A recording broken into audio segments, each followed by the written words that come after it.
Kawan catur, selamat datang kembali di kanal Chess Evergreens. Semoga Anda tetap sehat dalam limpahan rahmat dari Sang Pemilik Jagat. Sahabat catur, Swiss Sensu berasal dari bahasa Jerman yang maksudnya kira-kira pengganjal antara dua gerbong kereta, untuk menggambarkan sebuah trik dalam permainan catur yang situasinya mirip dengan dua gerbong kereta tadi. Dipakailah kata Swiss Sensu. Kita biasa menyebutnya dengan langkah antara. Ada yang menyebut juga langkah selipan. Seperti apakah Swiss Sensu itu? Mari kita saksikan.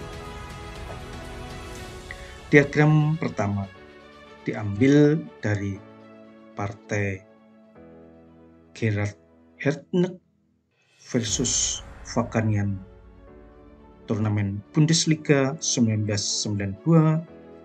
Putih giliran melangkah. B4. Target putih paling mudah adalah memenangkan bidak Isolani D5. Kuda E4. Kuda makan E4. Di sini apabila D makan E4, kuda C6, gajah makan C6, benteng makan C6, atau menteri E8, menteri D6 memberikan putih babak tengah yang bagus. Sementara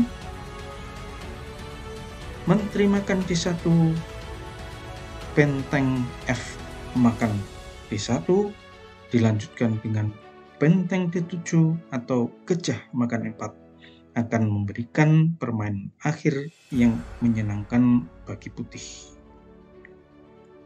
Hitam menghindari varian-varian di atas dan memilih gajah makan D4, sebuah Swiss Sensu, langkah antara. Setelah E makan D4, D makan E4, atau menteri makan D4, D makan E4. Status bidak Isolani telah ditanggalkan dan mudah untuk menjaganya. Namun tunggu dulu, putih masih menyimpan sesuatu. Setelah gajah makan D4, kuda D6, Swiss Sensu. Sangat menarik, langkah antara dibalas dengan langkah antara.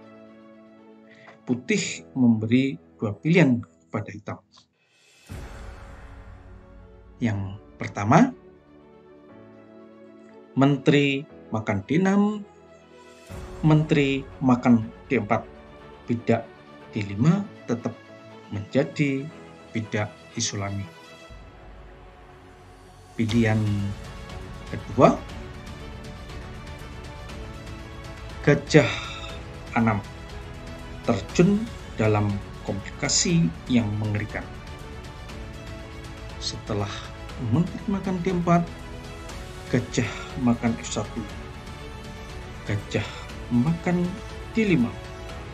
Dan sekarang menteri makan D6 kalah oleh gajah makan F7 skak, menteri hitam melayang. Setelah gajah makan D5, gajah H3, gajah makan A8, menteri makan A8. E4, hitam tertinggal satu pion dengan sedikit kompensasi. Dan hitam memilih menteri makan D6 yang kemudian disandera oleh putih untuk mempertahankan bidak isolasinya.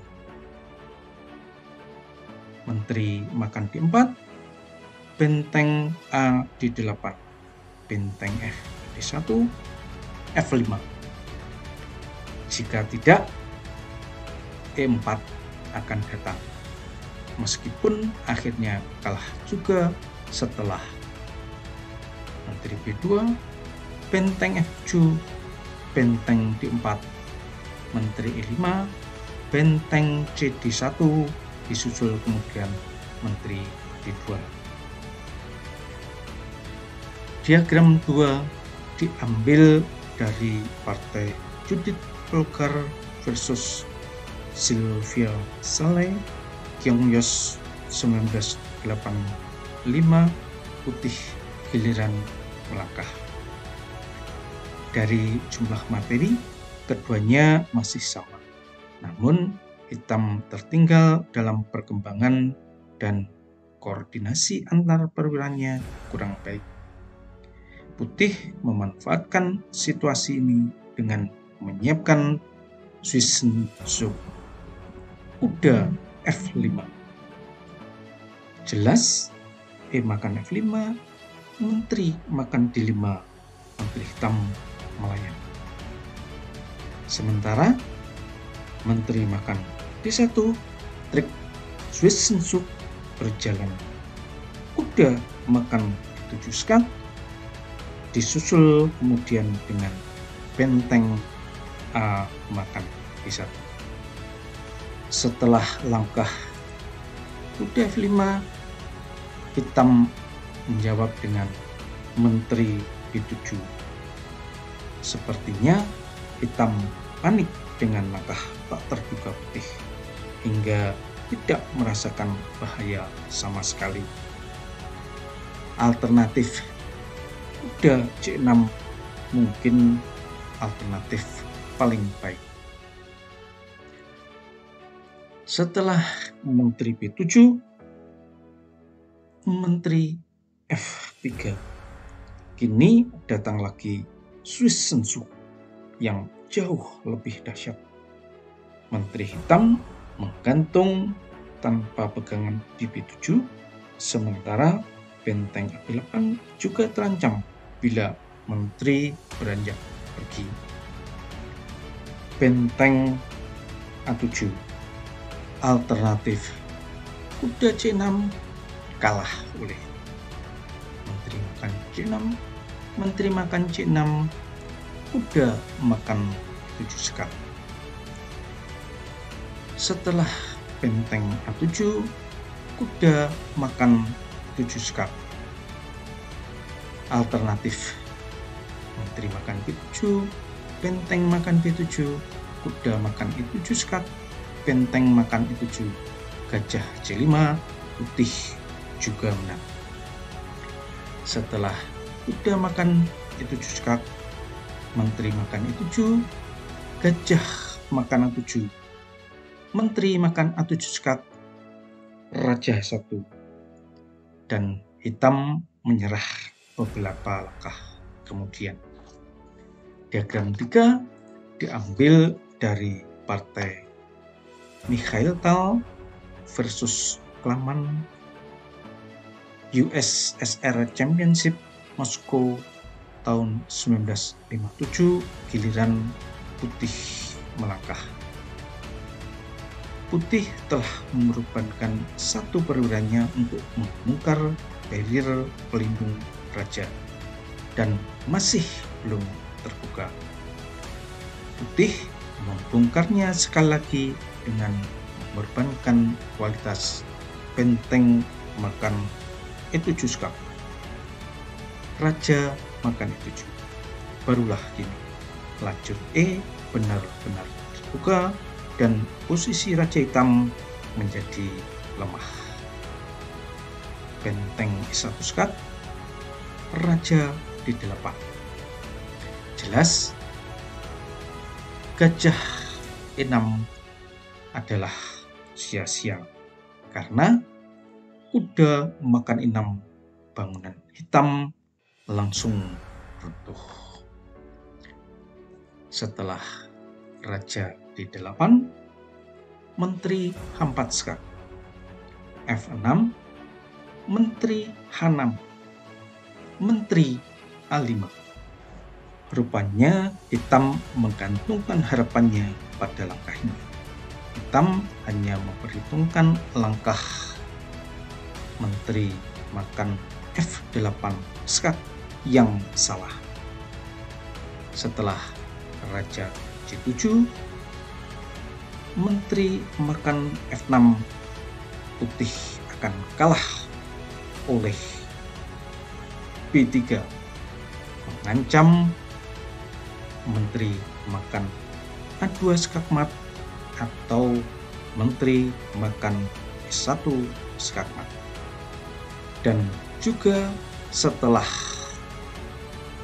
menteri E7, benteng E8, kuda E6 skak, raja C8, menteri makan D6, dorongan B3 masih menghasilkan ancaman yang sama. Namun putih masih menyiapkan sebuah trik. Setelah menteri A5, kuda B3, ya, Swiss langkah antara yang membuyarkan semua perhitungan hitam. Menteri D5. Kini yang tersisa putih menang dengan mudah. Menteri makan F8 skak, raja C7, menteri makan F6, benteng E8, benteng C1, gajah A4, menteri D4, menteri D7, benteng D1, benteng E6, menteri C4 skak. Hitam menyerah. Posisinya tidak bisa ditolong lagi. Kawan catur, permainan catur seperti kehidupan sehari-hari. Hal terbaik saat Anda menerima kejutan adalah tetap tenang dan objektif. Sampai di sini, semoga bermanfaat. Terus sebar kebaikan. Kita berjumpa di lain kesempatan. Salam Gens Una Sumus.